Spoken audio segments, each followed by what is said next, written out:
فَلْيَحْذَرِ الَّذِينَ يُخَالِفُونَ عَنْ أَمْرِهِ، ان لوگوں کو چاہیے کہ بچ جائیں نبی پاک کے حکم کی مخالفت کرنے سے، ورنہ کیا ہوگا؟ اللہ فرماتا ہے ان تصیبہم فتنہ او یصیبہم عذاب علیم، اگر تم اس رسول کے امر کی، ان کے حکم کی مخالفت لگے رہو گے تو ان قریب فتنے میں مبتلا ہو جاؤ گے یا دردناک عذاب میں گرفتار ہو گے۔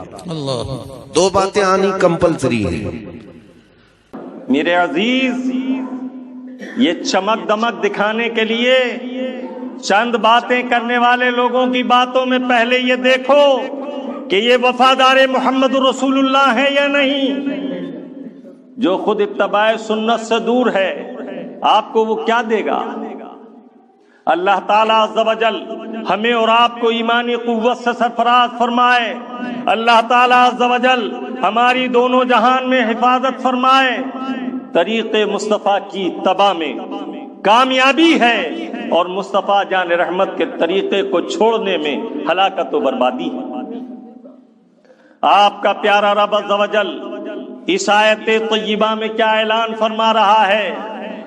اے لوگو، تمہیں چاہیے کہ اللہ کے حبیب کے حکم کی خلاف ورزی سے پرہیز کرو، اجتناب کرو، بچو۔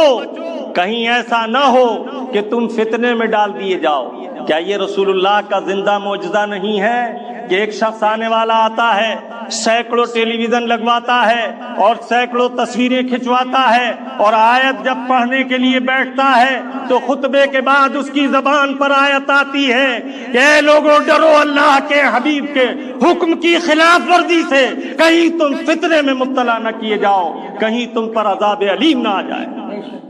یہ معجزہ ہے میرے آقا کا، زندہ معجزہ۔ تم چلے ہو رسول اللہ کی مخالفت کرنے، تمہاری زبان پر رب تعالیٰ اس امر کا اعلان کرائے گا جس امر کی ضرورت ہے۔ اللہ تعالیٰ عز و جل مسلمانوں کو عقل سلیم عطا فرمائے۔ ہیجان اور جذبات کا زمانہ نہیں ہے، ہوش مندی سے کام لینے کی ضرورت ہے۔ انہوں نے 313 نے ذات مصطفیٰ کی اتباع و اقتداء کر کے ہزاروں پر فتح و نصرت حاصل کی۔ آج ہم ہزاروں یہود و نصارہ کی پیروی کر کے غلام بنے ہوئے ہیں۔ ایسی ایجادات قیامت تک ہوتی رہیں گی جو تمہیں اللہ اور رسول سے بیگانہ کریں۔ یاد رکھو، اللہ اور رسول کے فرما بردار بندے اللہ اور رسول کا حکم سناتے رہیں گے، اور جن کی عقلوں پر، دلوں پر پردہ پڑ گیا ہے، وہ کہتے پھریں گے انہوں نے یہ کہا، انہوں نے یہ کہا، یہ بھی مولانا ہے، وہ بھی مولانا ہے۔ غلط طریقہ تبلیغ حرام ہے، حرام ہے، حرام۔ جس معاملے پر اللہ رب العزت فرمائے، اور افسوس صد افسوس تقریر میں شعر پڑھا جائے، طریق مصطفیٰ کو چھوڑنا ہے وجہ بربادی، طریق مصطفیٰ کو چھوڑنا ہے وجہ بربادی۔ ہمیں کرنی ہے سرکار بطحا کی رضا جوئی، اور پھر کہتے ہیں طریق مصطفیٰ کو چھوڑنا ہے وجہ بربادی۔ اسی سے قوم دنیا میں ہوئی بے اقتدار اپنی۔ ایک طرف تو شعر پڑھا جا رہا ہے کہ ہماری ملت دنیا میں بے اقتدار مصطفیٰ جان رحمت کے طریقے کو چھوڑنے سے ہوئی، دوسری طرف چاروں طرف فوٹوگرافی کے لیے کیمرے لگا دیے گئے ہیں، چاروں طرف LCD لگا دی گئی ہے، اور یہ مجمع اس لیے جمع کیا گیا ہے تاکہ لوگ دین کے کام کو حرام کام کے ساتھ مخلوط ہوتا دیکھیں۔ یاد رکھیے اور خوب ذہن نشین کر لیجئے، قرآن اللہ رب العالمین کا کلام ہے، جس کا پڑھنا عبادت، سننا عبادت، دیکھنا عبادت، چھونا عبادت، ہر عمل خیر عبادت ہے۔ لیکن اگر قرآن موسیقی کے طرز پر پڑھا جائے یا قرآن کریم میوزک پر پڑھا جائے تو اس کا پڑھنا بھی حرام اور سننا بھی حرام۔ علماء ربانین کا، علماء حقہ کا کام ہے کہ وہ احکام شرعی آپ تک پہنچا دیں۔ جو مانے گا نور و نجات، جو نہ مانے گا اس کے لیے آخرت میں حساب و عذاب۔ اتمام حجت شرعی کے لیے علماء ذمہ دار ہیں، اور یہ نہ دیکھو کہ اس 15ویں صدی میں بعض نام نہاد علم والے بھی ان کے ساتھ اسٹیج پر بیٹھ جاتے ہیں، خوب یاد رکھیے کہ وہ عالم حق نہیں جو حرام کے خلاف زبان خاموش رکھے۔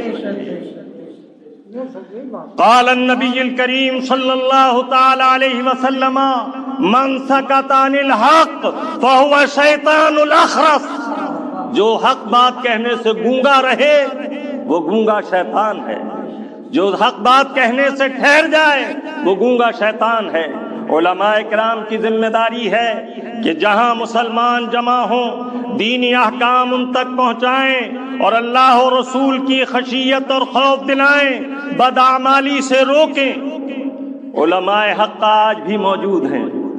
کسی ایک عالم کے دنیا سے پردہ فرما لینے کے معنی یہ نہیں کہ احکام شریعت اٹھا لیے گئے، بلکہ اللہ کے بندے اس کے دین کو قیامت تک بیان کرتے رہیں گے۔ اللہ کے پیارے حبیب دانائے غیوب صلی اللہ تعالی علیہ وسلم نے ارشاد فرمایا، قال رسول اللہ صلی اللہ تعالی علیہ وسلم اذا ظہر الفتن او قال البدع ولم يظهر العالم علمه لن يقبل الله منه صرفا ولا عدلا۔ جب فتنے ظاہر ہوں، خلاف شرع بدعات پیدا ہوں اور عالم اپنا علم ظاہر نہ کرے، شریعت طاہرہ کے احکام نہ سنائے، تو نہ ایسے عالم کا فرض قبول ہوگا نہ نفل قبول ہوگا۔